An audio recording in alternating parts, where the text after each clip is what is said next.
സ്നേഹം ഊരപ്പമായി എന്നിൽ നിറഞ്ഞിടുമ്പോൾ സർവം ആപാതയർപ്പിക്കാൻ.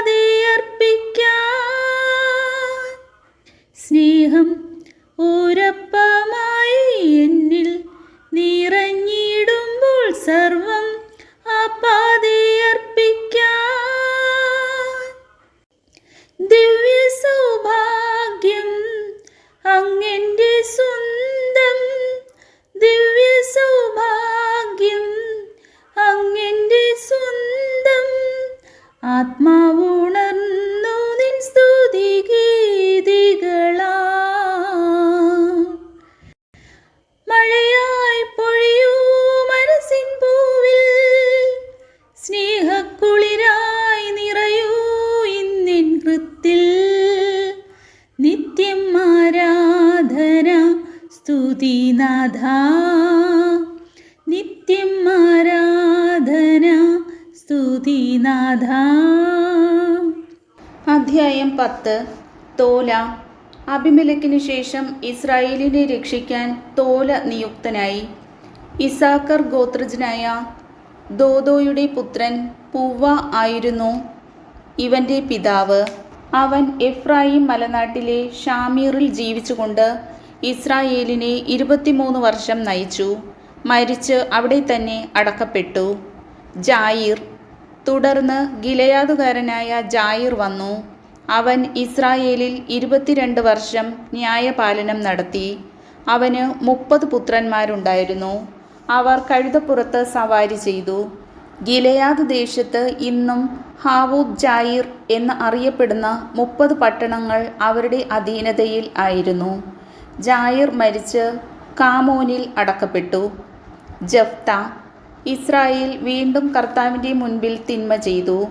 അവർ ബാൽ ദേവന്മാരെയും അസ്താർത്തെ ദേവതകളെയും സിറിയ, സീദോൻ, മൊവാബ്, അമ്മോൻ, ഫിലിസ്ത്യ എന്നിവിടങ്ങളിലെ ദേവന്മാരെയും സേവിച്ചു. കർത്താവിനെ അവർ പരിത്യജിച്ചു, അവിടുത്തെ സേവിച്ചതുമില്ല. കർത്താവിൻ്റെ കോപം ഇസ്രായേലിനെതിരെ ജ്വലിച്ചു. ഫിലിസ്ത്യർക്കും അമ്മോന്യർക്കും കർത്താവ് അവരെ ഏൽപ്പിച്ചു കൊടുത്തു. ആ വർഷം അവർ ഇസ്രായേൽ മക്കളെ ക്രൂരമായി ഞെരുക്കി.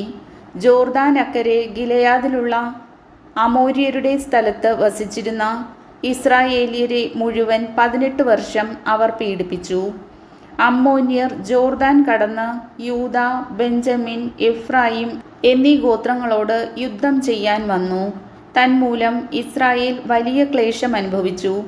ഇസ്രായേൽക്കാർ കർത്താവിനോട് നിലവിളിച്ചു പറഞ്ഞു, ഞങ്ങളുടെ ദൈവത്തെ മറന്ന് ബാലിനെ സേവിച്ചതുകൊണ്ട് ഞങ്ങൾ അങ്ങേക്കെതിരെ പാപം ചെയ്തിരിക്കുന്നു. കർത്താവ് ഇസ്രായേൽക്കാരോട് ചോദിച്ചു, ഈജിപ്തുകാർ, അമോര്യർ, അമ്മോന്യർ, ഫിലിസ്ത്യർ എന്നിവരിൽ നിന്ന് ഞാൻ നിങ്ങളെ രക്ഷിച്ചില്ലേ? സീദോന്യരും അമലേക്യരും മാവോന്യരും നിങ്ങളെ പീഡിപ്പിച്ചു. അപ്പോഴൊക്കെ നിങ്ങൾ എന്നോട് നിലവിളിച്ചു. ഞാൻ നിങ്ങളെ അവരുടെ കയ്യിൽ നിന്ന് മോചിപ്പിക്കുകയും ചെയ്തു.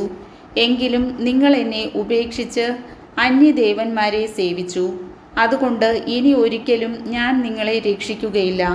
പോയി നിങ്ങൾ തിരഞ്ഞെടുത്ത ദേവന്മാരോട് നിലവിളിക്കുവിൻ. കഷ്ടതയിൽ നിന്ന് അവർ നിങ്ങളെ മോചിപ്പിക്കട്ടെ.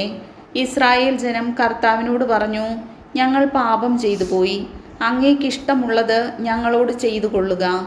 ഇക്കുറി ഞങ്ങളെ രക്ഷിക്കുക എന്നു മാത്രം ഞങ്ങൾ പ്രാർത്ഥിക്കുന്നു. അവർ അന്യദേവന്മാരെ തങ്ങളുടെ ഇടയിൽ നിന്ന് നീക്കം ചെയ്ത് കർത്താവിനെ സേവിച്ചു. ഇസ്രായേലിൻ്റെ കഷ്ടത കണ്ട് അവിടുന്ന് രോഷാകുലനായി. അമ്മോന്യർ യുദ്ധത്തിനൊരുങ്ങി ഗിലെയാദിൽ താവളമടിച്ചു. ഇസ്രായേൽ ജനം ഒന്നിച്ചു ചേർന്ന് മിസ്പായിലും താവളമടിച്ചു.